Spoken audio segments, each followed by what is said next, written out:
श्री स्वामी समर्थ. नमस्कार मित्रांनो, मी महेश काळे. माझ्या यूट्यूब चॅनल म्हणजे तुमच्या सगळ्यांचा मनापासून धन्यवाद व्यक्त करतो मित्रांनो. चला तर मग मित्रांनो, आज नवीन व्हिडिओला सुरुवात करूया. आजच्या व्हिडिओला सुरुवात करण्यापूर्वी बघा, आज आहे उद्या आहे बघा भाद्रपद संकष्टी चतुर्थी. ह्या चतुर्थीमध्ये बघा दरवर्षी भाद्रपद महिन्याला ही तिथी असते. तिथीला बघा काही नियम पाळले असतात.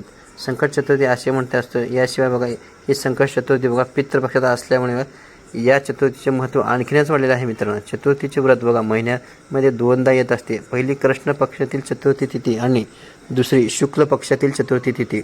कृष्ण पक्षाची चतुर्थी ही बघा संकष्टी आणि शुक्ल पक्षातील चतुर्थी ही विनायकी चतुर्थी असते. संकष्टी चतुर्थीचे व्रत बघा करणारे दिवसा गणेशाची पूजा उपवास करत असतात आणि रात्री चंद्र उगवल्यानंतर त्याला अर्घ्य देऊन झाल्यानंतर उपवास सोडून व्रत पूर्ण केले जाते. या दिवशी श्री गणेशाच्या पूजेला खूप महत्त्व आहे. गणपती बाप्पा आपल्या भक्तांचे सर्व दुःख दूर करून त्यांच्या जीवनामध्ये बघा सुख समृद्धी आणि भरभराट घेऊन येतात. अशा धार्मिक श्रद्धा आहे. उद्या तिथीनुसार बघा पितृपक्षातील संकट चतुर्थी साजरी केली जाणार आहे. या दिवशी हर्षण योगाचाही योगायोग आला आहे. तर उद्या बघा पितृपक्षामध्ये आलेल्या संकट चतुर्थीच्या दिवशी घरामध्ये अनेक सेवा उपाय करून श्री गणेशांना आपण गणेशांना प्रसन्न केल्यानंतर बघा काही उपाय केल्याने बघा मुलावरती येणारे सर्व संकटे विघ्ने त्यांना असलेले दोष सर्वपणे दूर होतील. बघा मुलांच्या अभ्यासामध्ये प्रगती होईल. त्यांना प्रत्यक्षमध्ये यश मिळेल. हा बघा उपाय करायचा आहे. कुठे करायचा आहे आणि कशाप्रकारे करायचा आहे. दुर्वावरती आपल्याला कोणतीही दुर्वासोबत आपल्याला 2 अतिशय महत्त्वाच्या वस्तू देखील उद्याच्या दिवशी बघा बाप्पांना अर्पण करायचं आहे. त्या कोणत्या ही संपूर्ण माहिती जाणून घ्यायची असेल तर व्हिडिओ बघा शेवटपर्यंत बघा. चॅनलवरती पहिल्यांदा बघा असाल तर चॅनलला सबस्क्राईब करा आणि बघा असेच नवनवीन व्हिडिओ पाहण्यासाठी बेल आयकॉनला सुद्धा क्लिक करायला विसरू नका मित्रांनो. बरं का, जेव्हाही मी नवीन व्हिडिओ अपलोड करेन बघा त्यावेळेस तुम्हाला नोटिफिकेशन तुम्हाला येईल आणि तुमचा एकही व्हिडिओ मिस होणार नाही मित्रांनो. तर पहा उद्या बघा भाद्रपद महिन्यामध्ये आलेली ही संकट चतुर्थी पितृपक्षामध्ये आलेली आहे. बरं का, पितृपक्षामध्ये आपले पूर्वज पितृलोकातून पृथ्वीवरती अवतरलेले असतात. या काळामध्ये पितरासाठी अनेक सेवा व उपाय केले जातात जेणेकरून बघा आपल्याला असलेले पितृदोष नष्ट होतील. पितृदोष असेल तर त्यांचा सामना तुमच्या मुलांनाही करावा लागतो. जसं की ते खूप कष्ट करत असतात तरी देखील त्यांच्या कष्टाला मेहनतीला म्हणावं तसं यश मिळत नाही. नशिबाची साथ मिळत नाही. अभ्यासामध्ये त्यांचं मन लागत नाही. केलेला अभ्यास त्यांच्या लक्षात राहत नाही. घरातल्यांचे ते ऐकत नाही. थाट्टीपणा करत असतात. एखाद्या गोष्टीचं व्यसन त्यांना जडलेलं आहे. हे देखील पितृदोषाचीच लक्षणं असतात बरं का मित्रांनो. त्याचबरोबर जर तुमची मुलं खूप अभ्यास करतात पण त्यांचा केलेला अभ्यास लक्षात राहतो आणि ते हुशार असूनही त्यांची प्रगती होत नाही, म्हणावं तसं यश त्यांना मिळत नाही बरं का, स्पर्धात्मक परीक्षेमध्ये वगैरे मिळत नाही, काहीतरी अडचणी किंवा अडथळे त्यांच्या मार्गामध्ये येत असतात आणि बघा आई वडील प्रगतीची चिंता ही सतावत असते. बघा मुलांना झालेले नजर दोष असतील किंवा बघा तुमच्या हातून किंवा तुमच्या पूर्वजांना हातून बघा पितराची सेवा जर घडत नसेल तर ह्या सगळ्या गोष्टी मुलांच्या बाबतीमध्ये घडतातच. मुलं जर लहान असतील ते किरकिर करत असतील, व्यवस्थितपणे खात पित नसतील, मोठं मुलं असतील तर ते बघा घरातल्यांचं ऐकत नाहीत. ते सतत आजारी राहतात. आजारामुळे ते बघा शाळेला पण जाऊ शकत, त्यामुळे शाळा बुडते आणि बघा त्याचा परिणाम त्यांच्या अभ्यासावरती होतो. म्हणूनच हा जो उपाय आहे ना, ही संकष्टीची चतुर्थीच्या दिवशी केल्यानंतर तुमच्या मुलांना खूप बदल दिसून येईल. तुमच्या मुलामध्ये आणि बाप्पांचा आशीर्वाद मिळाल्यामुळे त्यांना बघा त्यांच्या कार्यामध्ये यश मिळाल्याशिवाय राहणार नाही मित्रांनो. म्हणूनच बघा जो उपाय आहे ना तो तुम्हाला उद्या आलेल्या पितृपक्षातील भाद्रपद संकष्टी चतुर्थीच्या दिवशी प्रत्येक आईने आपल्या मुलांसाठी हा उपाय जो आहे ना तो करायचा आहे. जर तुमची मुलं बाहेरगावी राहत असतील, हॉस्टेलला असतील बघा तरी देखील तुम्हाला हा उपाय करता येणार आहे. एकापेक्षा अधिक मुलासाठी देखील हा उपाय तुम्हाला करता येईल बरं का मित्रांनो. आईच्या मुलांच्या वतीने हा उपाय आईने करायचा आहे. पण बघा जर मूल तुमच्याजवळ आहे आणि जर बघा मासिक धर्म असेल तर तुम्हाला हा उपाय करता येणार नाही. वडिलांनी केला तरीसुद्धा चालेल बरं का मित्रांनो. मुलीसाठी देखील तुम्ही हा उपाय करू शकता. मुलींच्या हातून जर तुम्ही हा उपाय करणार असाल तर मुलींचा देखील मासिक धर्म आलेला नसावा. पण मुलीचा मासिक धर्म असेल तर मग आई वडील दोघांपैकी कोणीही हा उपाय केला तरी चालेल बरं का मित्रांनो. उद्याचा दिवस हा अतिशय महत्त्वाचा आहे. बघा भाद्रपद महिन्यामध्ये पितृपक्षात आपण अनेक सेवा उपाय करून पितरांना संतुष्ट करत असतो. याशिवाय बघा संकष्टी चतुर्थी येते त्यावेळेस श्री गणेश जे आहेत ते आपल्या भक्तांवरती येणारे सर्व संकटे सर्व विघ्ने दूर करतात. त्यामुळे बघा त्यांची आराधना करून देखील आपण आपल्याला असलेले दोष संपूर्णपणे घालवू शकतो. कारण गणपती बाप्पा हे विद्येचे देवता आहेत. तर शिवाय ते बघा विघ्नहर्ता देखील आहेत. यामुळे बघा तो उद्याच्या दिवशी प्रत्येक आईने मुलासाठी हा उपाय करावा.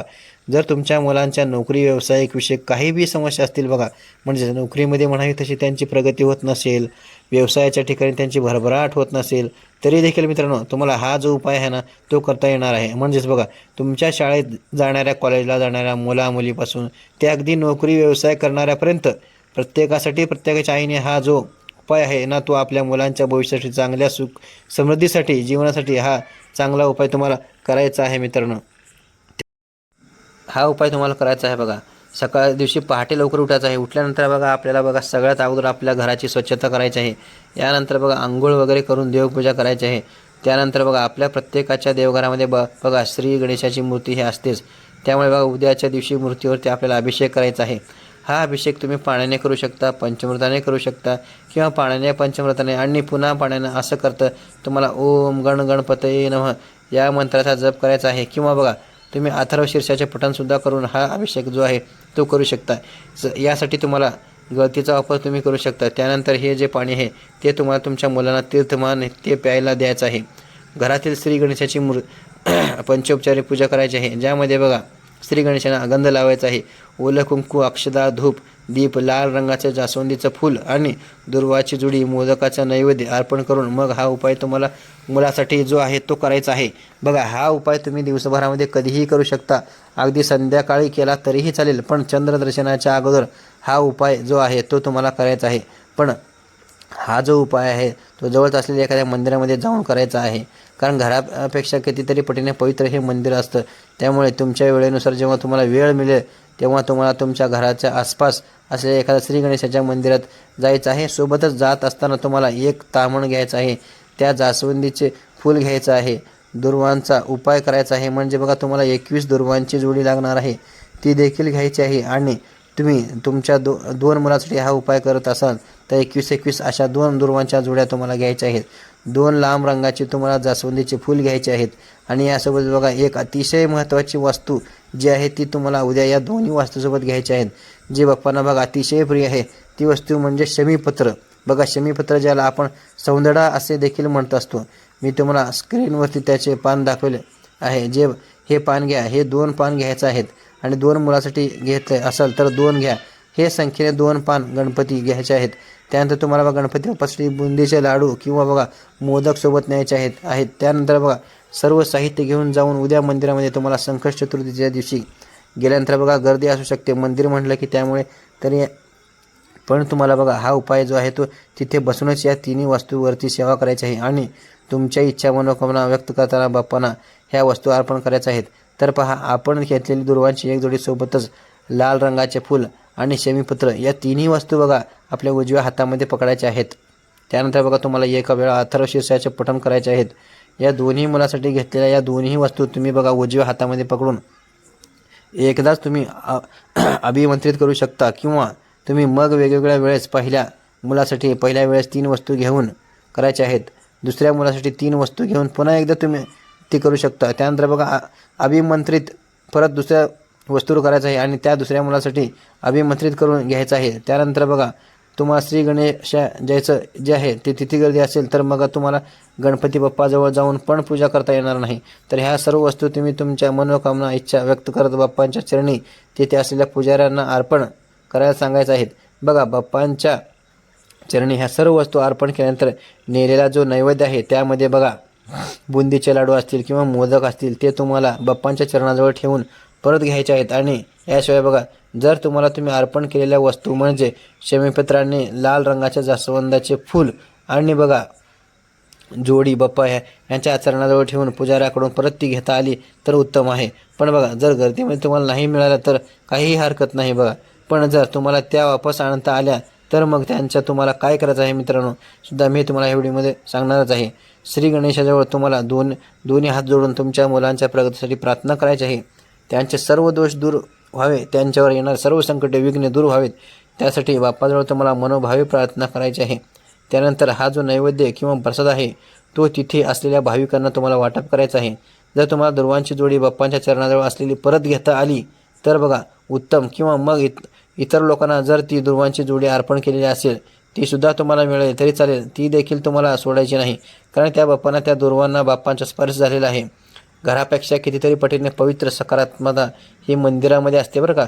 मंदिरातल्या मूर्तीला स्पर्श झाल्यानंतर त्या दुर्वा ज्या आहेत तर त्या अतिशय प्रभावी होतात. त्यामुळे ह्या दुर्वा तुम्हाला घरी घेऊन यायच्या आहेत. त्यानंतर बघा, ज्या दुर्वा आहेत त्या तुम्हाला कुठे ठेवता येतील तर बघा, ह्या दुर्वा ज्या आहेत ना त्या तुम्ही तुमची मुलं ज्या ठिकाणी अभ्यास करत असतील त्या अभ्यासाच्या खोलीमध्ये ठेवू शकता. तर त्यासाठी एक लाल रंगाचा कपडा घ्यायचा आहे. त्यामध्ये तुम्हाला बघा ह्या ज्या दुर्वा आहेत त्या गुंडाळून घ्यायच्या आहेत आणि बघा मुलांच्या अभ्यासाच्या खोलीमध्ये जिथे त्यांचा टेबल असेल किंवा तिथे ह्या दुर्वा ज्या आहेत ते ठेवायच्या आहे. बाप्पांचा आशीर्वाद समजून बघा. याशिवाय तुम्ही मुलांच्या बॅगेमध्ये देखील ठेवू शकता बरं का. जर तुमची मुलं बाहेरगावी शिकायला राहत असतील, नोकरीच्या व्यवसायाच्या निमित्ताने ते बाहेर राहत असतील, तर अशा वेळी तुम्ही बघा मुलांच्या रूममध्ये जिथे मुलांची एखादी वस्तू असेल तिथे या दुर्वा ज्या आहेत ना त्या तुम्हाला ठेवायच्या आहेत. आणि ज्या वेळेस तुमची मुलं तुम्हाला भेटायला येतील त्यावेळेस या दुर्वा तुम्ही मुलाजवळ देऊ शकता किंवा मग तुम्ही मुलांना भेटण्यासाठी जेव्हा जाल तेथे त्यावेळेस मग दुर्वा ज्या आहेत त्या तुम्ही मुलांना द्यायच्या आहेत. भाद्रपद म्हणजेच बघा, भाद्रपद पितृपक्षात आलेली ही संकट चतुर्थी मुलावरती येणारे सर्व संकटे विघ्ने दूर करते. त्यांना असलेले पितृदोष नाहीसे होतात. आणि बघा मुलासाठी जे जे काय आपण उपाय करत असतो ते त्या उपायाचा आपल्या कुटुंबाला, आपल्या मुलांना लाभ होत असतो. त्यांच्या मार्गात येणाऱ्या सर्व अडचणी दूर होतात. त्यांच्यावरती येणारी संकटे, जी विघ्न त्यांच्यावरती वारंवार येत असतात, ज्यामुळे ते बघा ते सतत आजारी पडत असतात, अभ्यासामध्ये त्यांचं मन लागत नाही किंवा इतर काही कारणे असतील ज्यामुळे त्यांची प्रगती होत नाही, तर सर्व अडथळे दूर होतात आणि मुलांची प्रत्येक क्षेत्रामध्ये प्रगती व्हायला लागते. त्यानं यश मिळत नाही इतका हा प्रभावी उपाय आहे. आणि हा उपाय बघा उद्याच आलेल्या भाद्रपद संकट चतुर्थीच्या दिवशी प्रत्येक आईने आपल्या मुलासाठी करायचाच आहे. सांगितल्याप्रमाणे बघा आईची जर मासिक धर्माची अडचण असेल तर वडिलांनी हा उपाय केला तरीसुद्धा चालेल. आजीकडून घरात कोणी जरी असेल तरी हे उपाय केलेले अतिउत्तम. सुतक वगैरे असेल तर सुतकामध्ये, विटाळामध्ये हे तुम्हाला उपाय जो आहे ना तो तुम्हाला मुलासाठी करता येणार नाही. कारण बघा सुतकामध्ये तसंही आपण कोणता काम, धार्मिक कार्य जे आहे ते करत नाही. आणि पितरासाठी तर सुतकामध्ये श्राद्ध किंवा तर्पणविधी जो आहे तो केला जात नाही. त्यामुळे ही जी काळजी आहे ती तुम्हाला घ्यायची आहे. उद्या हा प्रभावी उपाय तुम्हाला आवडला असेल तर व्हिडिओला लाईक करत चला. काही जर माझं चुकत असेल तर तुम्ही मला सांगू शकता. मी जर तुम्हाला हा व्हिडिओ आवडत असेल तर मी नवीन नवीन व्हिडिओ बनवू शकतो. तर तुम्ही तर व्हिडिओला लाईक करत चला, सबस्क्राईब करत चला. व्हिडिओ जर तुम्हाला आवडला असेल तर तुम्ही पुढे शेअर करत चला. काही चुकत असेल तर तुम्ही मला कल्पना देऊन सुचवू शकता. धन्यवाद.